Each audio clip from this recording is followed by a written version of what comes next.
और कौन कौन से पॉइंट के बारे में जानकारी लेनी है इसके बारे में हम देखेंगे। जब भी आप घर की फ्लोरिंग चॉइस करने वाले हो तो उससे पहले कुछ चीजों की जानकारी अगर आपको हो तो डेफिनेटली आपकी जो फ्लोरिंग है वो दिखने में बहुत ज्यादा खूबसूरत दिख सकती है। तो दोस्तों आज की वीडियो में हम यही चीजें जानेंगे कि आपके घर के लिए कौन सी फ्लोरिंग सबसे ज्यादा अच्छी रहेगी, ग्रेनाइट, मार्बल या फिर टाइल। तो इनके सभी एडवांटेज और डिसएडवांटेज के बारे में हम इस वीडियो में जानकारी लेंगे और इस वीडियो को देखने के बाद अपने आप से ही आप डिसाइड कर पाओगे कि कौन सी फ्लोरिंग आपके घर के लिए सबसे ज्यादा बेस्ट रहेगी।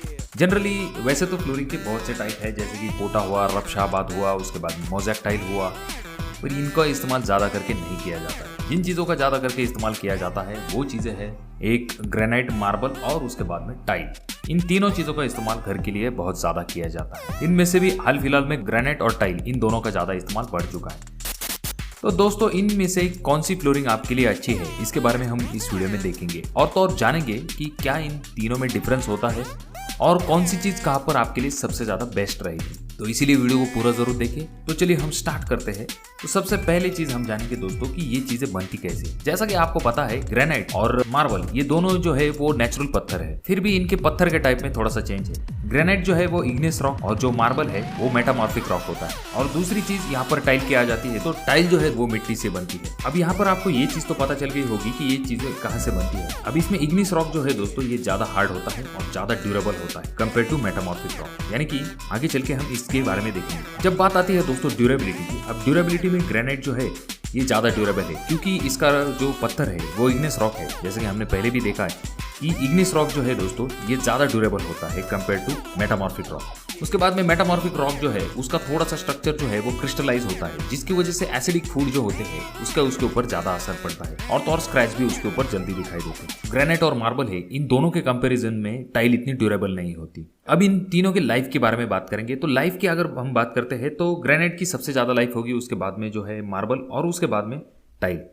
अब दोस्तों मार्बल का और ग्रेनाइट में इन दोनों में जो एसिडिक फूड होते हैं उसका मार्बल पे ज्यादा इफेक्ट होता है, ग्रेनाइट पे इसका कोई ज्यादा इफेक्ट नहीं होता है। इसीलिए खास करके किचन काउंटर टॉप के लिए आपको ग्रेनाइट रेकमेंड किया जाता है। अब सबसे मेन पॉइंट जिसके बारे में आपको सबसे ज्यादा जानना जरूरी होता है जो कि होता है कॉस्ट। अब यहाँ पर कॉस्ट में सबसे ज्यादा अगर किसी चीज का कॉस्ट आता है तो वो होता है ग्रेनाइट, जो कि 100 रुपए से लेकर 150 रुपए पर स्क्वायर फीट के हिसाब से हम कंसिडर कर सकते हैं। उसके बाद में मार्बल जो है उसे 80 रुपए से लेकर 100 रुपए पर स्क्वायर फीट के हिसाब से हम मान के चलेंगे। उसके बाद में टाइल जो है, टाइल में हम 30 रुपए से लेकर 35 रुपए पर स्क्वायर फीट का रेट पकड़ के चल सकते हैं। अब देखिए दोस्तों ये जो रेट है ये टोटली डिपेंड होते हैं आप किस तरह के टाइल्स लेते हो, यानी कि कुछ टाइल के रेट जो है वो ग्रेनाइट से भी ज्यादा हो सकते हैं, मार्बल की भी रेट कम या फिर ज्यादा होते हैं। अब ये चीजें डिपेंड होती है कि आप कौन से क्वालिटी का मटेरियल लेते हो, पर हमने जो जनरल मटेरियल इस्तेमाल किया जाता है उसका कॉस्ट के बारे में देखा है। अब यहाँ पर आप क्लियरली देख सकते हैं दोस्तों कि ग्रेनाइट का रेट सबसे ज्यादा है, उससे थोड़ा कम आ जाता है आपके मार्बल का और उससे कम आ जाता है आपके टाइल का। कॉस्ट का एक एग्जांपल देखेंगे। अगर 1000 स्क्वायर फीट की आपको फ्लोरिंग बिठानी है तो ऐसे वक्त अगर आपका ग्रेनाइट 150 रुपए स्क्वायर फीट का है तो ऐसे वक्त में आपको खर्च आ जाता है 1.5 लाख रुपए तक। और वहीं पर अगर आपको 35 रुपए स्क्वायर फीट वाली अगर टाइल बिठाएंगे आप 1000 स्क्वायर फीट के लिए तो आपको खर्च आएगा 35,000 रुपए तक। तो देखा दोस्तों आपने खर्च लगभग 1 लाख रुपए से ज्यादा आ जाता है आपको ग्रेनाइट में। तो इसीलिए कॉस्ट का जो डिफरेंस है वो बहुत ज्यादा बड़ा है, तो ये चीज हो जाती है। उसके बाद में जो लेबर कॉस्ट है दोस्तों, ये लेबर कॉस्ट मार्बल और ग्रेनाइट जो है इन दोनों का ज्यादा होता है कंपेयर टू टाइल।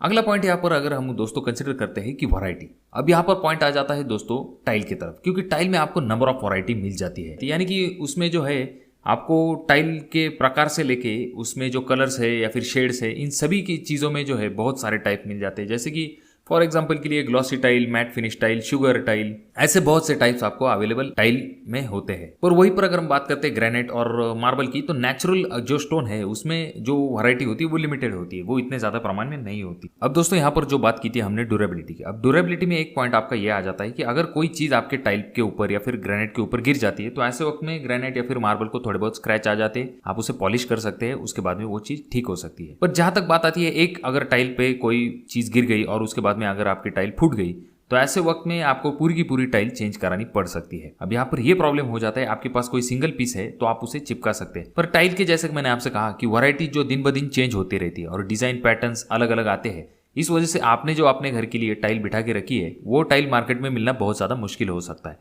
तो इसके लिए आप क्या कर सकते हैं, जो कोई भी आपको टाइल लगती है तो 1-2 टाइल आपके पास स्पेयर के लिए यानी कि एक्स्ट्रा के तौर पर रख सकते हैं। अगला पॉइंट आ जाता है दोस्तों टाइम। अब जो टाइल होती है उसे बिठाने का आपका टाइम कम आता है, क्योंकि इसको क्या करना है, आपको बॉक्स से काटना है, निकालना है और मोटर पे प्लेस कर देना है, जैसे कि टाइल फिक्स हो जाएगी। फिर यहाँ पर जब बात आती है मार्बल की दोस्तों, तो उसे तो आपको फिक्स तो करना ही पड़ेगा, उसके बाद में पॉलिशिंग करने के बाद ही आप उसका इस्तेमाल कर सकते हो। आगे चल के जो कलर है, जो लाइफ स्पैन है दोस्तों, वो टाइल का डेफिनेटली कम होता है और उसकी फिनिशिंग स्टार्टिंग में बहुत ज्यादा होती है, बहुत ज्यादा। अगर आप ग्लॉसी फिनिश वाले टाइल लगाते हैं तो उसमें दिखने को बहुत ज्यादा अच्छी दिखती है, पर जो मार्बल होता है वो वक्त के साथ थोड़ा थोड़ा डल पड़ने लगता है, तो आपको पॉलिश करनी पड़ती है जिससे कि उसकी फिनिशिंग अच्छी खासी मेंटेन हो सके। अब दोस्तों हम बात करेंगे प्रैक्टिकली यूज की। अब देखिए दोस्तों, सबसे ज्यादा किसी चीज का इस्तेमाल किया जाता है फ्लोरिंग के लिए, तो वो किया जाता है आपके टाइल का, क्योंकि इसको वर्क कम लगता है, उसके बाद में जो कॉस्ट है वो भी कम लगता है और इसकी वैरायटी बहुत ज्यादा अवेलेबल होने की वजह से टाइल का बहुत ज्यादा इस्तेमाल किया जाता है और ये जनरल सभी घरों में होता है। पर आप क्या कर सकते हैं, आपके घर के लिए जो रेगुलर फ्लोरिंग है उसके लिए आप टाइल का इस्तेमाल कर सकते हैं। बाथरूम में भी आपको टाइल का इस्तेमाल करना पड़ेगा। उसके बाद में आपकी जो डोर फ्रेम होती है, विंडो फ्रेम होती है, उसके बाद में किचन ओटा होता है, ऐसी चीजों के लिए आप ग्रेनाइट का इस्तेमाल कर सकते हैं, क्योंकि ये आपके घर के लिए बहुत ज्यादा सुटेबल होगा। बहुत से लोगों का मानना यह है कि टाइल उतनी ड्यूरेबल नहीं होती दोस्तों। देखिए, बार बार वही चीज देख देख के आदमी बोर हो जाता है। कुछ भी जब हम घर को कलर करते हैं तो ऐसे वक्त में हम पहले पुराने कलर नहीं देते, नए कलर की तरफ जाना पसंद करते हैं। आपको पता होगा कि 20 से 25 साल पहले जो मोज़ेक टाइल आती थी वो भी आज भी उतनी ही दिखने में वैसे की वैसी ही होती है, पर लोग क्या करते हैं, हाल फिलहाल में जो फैशन चल रहा है उस हिसाब से टाइल लगाने की वजह से उसके ऊपर टाइल लगा देते या फिर उस टाइल को निकल के टाइल वापस से लगा देते। इससे आपको ये चीज पता चलेगी कि बार बार वही चीजें देखने से आपको बोरियत हो सकती है। अगर आप क्लासिक लुक वाला घर चाहते हैं तो डेफिनेटली आप मार्बल की तरफ जा सकते हैं, और अगर आप उन चीज़ों को मेंटेन रख सकते हैं तो कर सकते हैं।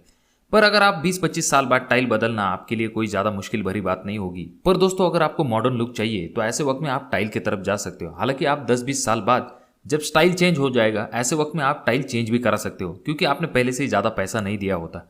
पर अगर आपने मार्बल लगाया है और ऐसे वक्त में अगर आगे चल के आप उसे चेंज करने वाले हो, तो ऐसे वक्त में आपको कॉस्ट तो पहले से ही ज़्यादा लगा था, आगे चल के उसका भी कॉस्ट बढ़ जाएगा। पर इतने पैसे खर्च करने के बाद चेंज करने को आदमी का दिल नहीं करता। तो इन चीज़ों को आपको ध्यान में रखना है दोस्तों। तो टाइल आपके यहाँ पर बहुत ही अच्छा ऑप्शन हो जाता है। उसके बाद में अगर आप चाहते तो विंडो फ्रेम, डोर फ्रेम, और जैसे कि मैंने आपसे कहा कि स्क्रैच रेजिस्टेंट, एसिड रेजिस्टेंट होने की वजह से आप ग्रेनाइट का इस्तेमाल किचन में कर सकते हैं, जो कि आपके लिए एक अच्छा विकल्प साबित हो सकता है। अब दोस्तों, यहाँ पर बाथरूम में आप किसी भी प्रकार के ग्रेनाइट का इस्तेमाल नहीं कर सकते। बाथरूम में आपको खास करके एंटी स्किड टाइल का इस्तेमाल करना है। एक्चुअल में जो ग्रेनाइट और मार्बल के पैटर्न्स होते हैं उन्हें मैच करना भी थोड़ा सा ज्यादा मुश्किल काम हो जाता है। आजकल टाइल कुछ इस टाइप की भी मिलती है दोस्तों, जिसमें ग्रेनाइट और मार्बल जैसी डिजाइन दी जाती है, जिससे कि एक अच्छा खासा लुक आपका मेंटेन हो सकता है। तो अगर आप घर के लिए फ्लोरिंग लगाते समय सही विकल्प का इस्तेमाल करेंगे तो डेफिनेटली में आगे चल के आपको भविष्य में पछताना नहीं पड़ेगा। तो दोस्तों, ये था आज का वीडियो। मैं आशा करता हूँ कि इस वीडियो से आपके डाउट्स क्लियर हो गए होंगे और आप अपने घर के लिए क्या लगवाना